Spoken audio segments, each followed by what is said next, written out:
بمواقع النجوم، یہ لا جب آتا ہے پہلے تو وہ مخاطب کی بات کی نفی کرنے کے لیے، اٹ از لائک دیٹ، یہ نفی ہے۔ لا اقسم بیوم القیامہ، تمہارے خیالات غلط ہیں، میں قیامت کی قسم کھاتا ہوں۔ تو فرمایا فلا اقسم بمواقع النجوم، وقع یقع کے کیا معنی ہے؟ اور یہ سورت کون سی؟ واقعہ، اذا وقعت الواقعہ، وقع گر جانا، پڑ جانا، یہ ستاروں کے ڈوبنے کی جگہ ہے۔ فلا اقسم بمواقع النجوم وانه لقسم لو تعلمون عظیم، اور اگر تم جانو تو یہ بہت بڑی قسم ہے جو ہم نے کھائی ہے۔ اس وقت کا انسان کیا سمجھتا کہ ستارے کہاں جاتے ہیں، کہاں غروب ہوتے ہیں، کہاں گرتے ہیں؟ آج ہمیں بمواقع النجوم، یہ لا جب آتا ہے پہلے حامیم سجدہ میں کہا گیا ہے سنریہم آیاتنا فی الآفاق وفی انفسہم حتی یتبین لہم انہ الحق، یہ نفی ہے۔ ہم انہیں اپنی نشانیاں دکھائیں، لا اقسم بیوم القیامہ، تمہارے خیالات غلط ہیں، میں قیامت کی قسم کھاتا ہوں۔ آج ہمیں معلوم ہے خلا میں بلیک ہولز، فرمایا فلا اقسم بمواقع، اور یہ بلیک ہولز بڑے بڑے ستاروں کے پچکنے سے، اور یہ سورت کون سی؟ واقعہ، اذا وقعت الواقعہ، اور جب وہ بڑے ستارے پچکتے ہیں، وقع جو خلا میں پڑ جانا، ویکوم، یہ ستاروں کے ڈوبنے کی، اس کے پاس سے کوئی سیارہ، کوئی ستارہ گزر جائے اسے کھینچ۔ فلا اقسم بمواقع النجوم وانہ لقسم لو تعلمون عظیم، اسی لیے اللہ نے اس وقت کے لوگوں کی، اور اگر تم جانو تو یہ بہت اقسم بمواقع النجوم وانہ لقسم لو تعلمون عظیم۔ اس وقت کا انسان کیا سمجھتا ہے؟ انہ لقرآن کریم، کہاں غروب ہوتے ہیں، بہت باعزت قرآن ہے۔ آج ہمیں معلوم ہے فی کتاب مکنون، سورہ حامیم سجدہ میں جو کہا گیا ہے سنریہم آیاتنا فی الآفاق وفی انفسہم حتی یتبین لہم انہ الحق، ہم انہیں اپنی نشانیاں چھو ہی نہیں سکتے مگر انتہائی طے ہو جائے گی کہ قرآن حق ہے۔ آج ہمیں معلوم ہے خلا میں بلیک ہولز مراد فرشتے ہیں، اور بِأَيْدِی سَفَرَةٍ کِرَامٍ بَرَرَةٍ، اسی کی بڑے بڑے ستاروں کے پچکنے سے، اسی سے ایک فقہی مسئلہ نکالا گیا کہ بغیر وضو کے ہاتھ، اور جب وہ بڑے ستارے پچکتے ہیں جو خلا پیدا اصل مفہوم کیا ہے وہ سمجھیے، اس میں بڑی طاقت ہوتی ہے، اس کے پاس سے کوئی سیارہ، کوئی نہیں پہنچ سکتا جب تک کہ تزکیہ نفس نہ ہو گیا۔ یہ بلیک ہولز کا تصور، اگر حب مال، حب دنیا، حب جاہ، حب شہرت، فلا اقسم بمواقع النجوم وانہ لقسم لو تعلمون عظیم، تو قرآن کی روح تک انہ لقرآن کریم، یہ بہت مولانا روم نے کہا ہے، اگرچہ ذرا میں سمجھتا ہوں کہ انہوں نے فی کتاب مکنون، ماض قرآن مغزہا برداشتے، اس دخاں لا یمسہ الا المطہرون، ہم نے قرآن سے چھو ہی نہیں سکتے مگر انتہائی پاک سے وہ کھینچ لیا ہے۔ ہڈی کا گودا جو ہے وہ ہم نے نکالا، پہلی بات تو ہمیں معلوم ہو گئی، ہڈیاں ہم نے پھینک دی ہیں کتوں کے سامنے، بِأَيْدِی سَفَرَةٍ کِرَامٍ بَرَرَةٍ، کلام کا رہا ہے صفات حق سے جدا یا اسی سے ایک فقہی مسئلہ نکالا گیا کہ مخلوق ہے یا نہیں ہے، غیر مخلوق، اور بڑے بڑے ہو رہے ہیں اس کے اوپر، یہ کتے لڑ رہے ہیں ہڈیوں کے اوپر۔ ہم نے اس میں قرآن کی روح تک کوئی نہیں پہنچ سکتا جب تک کہ تزکیہ نفس نہ ہو گیا، اللہ کی معرفت، یہ ہے اصل شے۔ اگر حب مال، حب دنیا، حب جاہ، حب شہرت، استخاں، پیشے سے، اگر یہ تمام محبت نے دل سے نکل نہ جائے تو جب تک انسان قرآن باطن تک نہ ہو جائے پہنچ نہیں ہوگی، وہ قرآن کے چھلکوں سے کھیلتا رہے۔ مولانا روم نے کہا ہے، اگرچہ چاہے وہ کہنے کو مفسر ہو، سخت الفاظ استعمال کیے ہیں، قرآن کے باطن تک کبھی نہیں پہنچے، مغزہا برداشتے، اس دفعہ کتاب پیش سگان لا یمسہ الا المطہرون، ہم نے قرآن سے اس کا تنزیل من رب العالمین، جو ایسنس سے وہ کھینچ لیا، یہ تھوڑا تھوڑا کر کے ہڈی کا گودا جو ہے وہ ہم نے نکال لیا کی طرف سے، ہڈیاں ہم نے پھینک دی ہیں۔ انزال کے معنی ہے دفعتاً اتار، جو لڑ رہے ہیں، علم کلام کا مسئلہ میں آیا انا انزلناہ فی لیلۃ القدر، قرآن مخلوق ہے یا نہیں ہے، غیر مخلوق، اور بڑے بڑے ہو رہے ہیں، شہر رمضان الذی، یہ کتے لڑ رہے ہیں ان ہڈیوں کے اوپر، ہم نے حضور پر ایک دم نہیں نکال لی. وہ کیا ہے؟ اللہ کی 23 برس میں جا کر اس کی تکمیل ہوئی.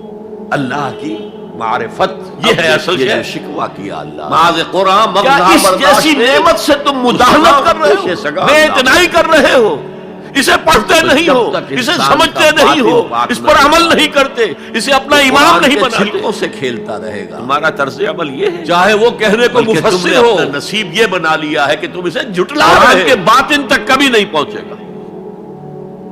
غور کیجئے کتاب لا یمسہ الا المطہرون. ایک ہے زبان سے من رب العالمین. یہ نہیں ہے کوئی اللہ کا کلام نہیں ہے، یہ قرآن وغیرہ جھوٹ، یہ تھوڑا اساطیر الاولین ہے، رب العالمین کی طرف وغیرہ وغیرہ جھٹلانا ہو گیا. انزال کے معنی ہے ایک جھٹلانا ہے، عمل سے جھٹلانا. لیلۃ القدر میں آیا اللہ کا کلام، لیکن حرام کردہ شے کو اپنے لیے حلال کیا ہوا. رمضان کے بارے میں حدیث نبوی شہر رمضان بالقرآن من استحل محارمہ. اس شخص کا قرآن پر کوئی ایمان نہیں ہے تھوڑا جو اس کی حرام کردہ چیز کو اپنے لیے حلال ٹھہرا لے. اب دیکھیے جو شکوہ کیا اس اعتبار سے غور کیا اس جیسی نعمت سے تم مداہنت کر رہے ہو، بے اعتنائی کر رہے ہو، اسے پڑھتے نہیں ہو، اسے سمجھتے نہیں ہو، اس پر عمل نہیں کرتے، اسے اپنا امام نہیں بناتے. بیسا مثل القوم الذین کذبوا بآیات اللہ. نصیب یہ بنا لیا ہے کہ تم اسے جھٹلا رہے ہو.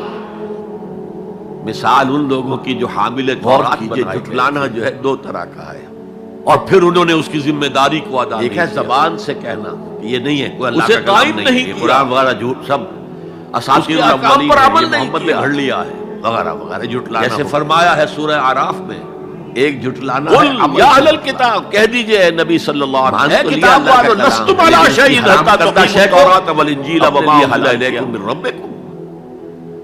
تمہاری کوئی حدیث نبوی ہے، ما آمن بالقرآن تمہارا منہ نہیں ہے کہ ہم سے دعا کرو. اس شخص کا قرآن پر کوئی ایمان نہیں ہے، تورات اور انجیل کو اور جو کچھ نازل کیا گیا تمہاری طرف سے قائم نہیں کرتا.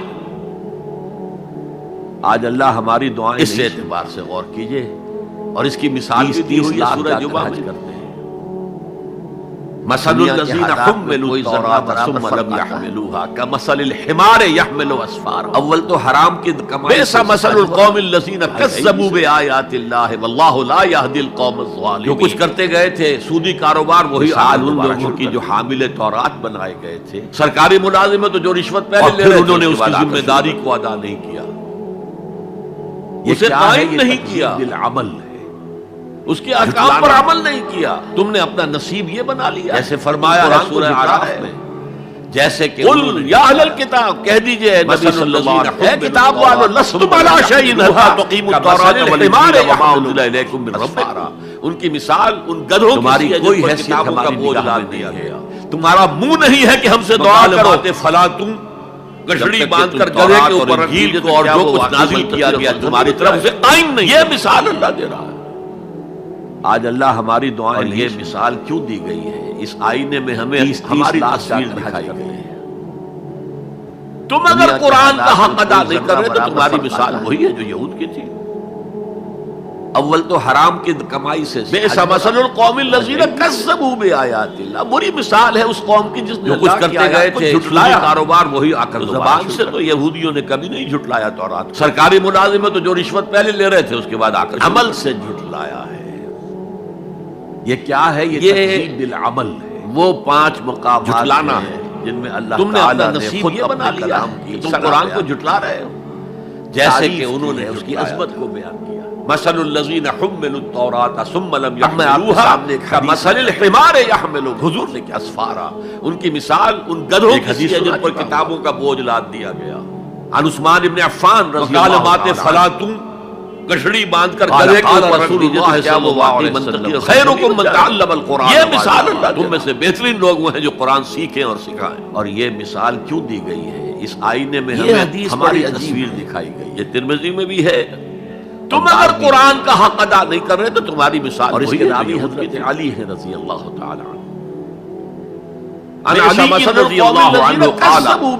حضرت علی مثال ہے اس قوم کی سمعت رسول اللہ صلی اللہ علیہ وسلم زبان سے تو یہودیوں نے کبھی نہیں جھٹلایا. تو میں نے سنا اللہ کے رسول صلی اللہ علیہ وسلم کو یہ کہتے ہوئے انہا ستکون فتنۃ ان قریب ایک وہ بہت بڑا 5 فتنہ رونما مقامات ہوگا ہیں جن میں اللہ تعالیٰ نے خود اپنے کلام کی حضرت علی فرماتے ہیں قل تو تعریف کی ہے اس کی عظمت میں نے عرض کیا مل مخرج منہا یا رسول اللہ، اللہ کے رسول یہ فرمائے اس فتنے سے بچنے کا نکلنے کا راستہ کون سا ہوگا؟ جیسے آپ بڑے بڑے حالوں میں دیکھتے ہیں ایگزٹ عرب ممالک میں عثمان بن عفان رضی اللہ تعالی اگر کہیں آگ لگ جائے کہیں دھواں بڑھ جائے تو قال رسول اللہ صلی اللہ علیہ وسلم خیرکم من تعلم القرآن وعلمہ، تم میں سے بہترین لوگ وہ ہیں جو قرآن سیکھیں اور سکھائیں۔ یہاں ایک لہجہ توقف کریں، یہ حدیث بڑی عجیب ہے، ہمارا اور صحابہ کا جو فرق ہے اس کو نوٹ اور دارمی میں ہے۔ اگر ہم اس کے راوی حضرت علی ہے رضی اللہ تعالی عنہ، حضور یہ فتنہ کب آئے گا؟ عن علی رضی اللہ عنہ قال، حضرت علی آئے گا انی سمعت رسول اللہ صلی اللہ علیہ وسلم یقول، سارے سوالات کرتے نا، میں نے سنا ان کا عمل سے اللہ کے رسول صلی اللہ علیہ وسلم کو یہ کہتے ہوئے حضرت علی انہا ستکون فتنۃ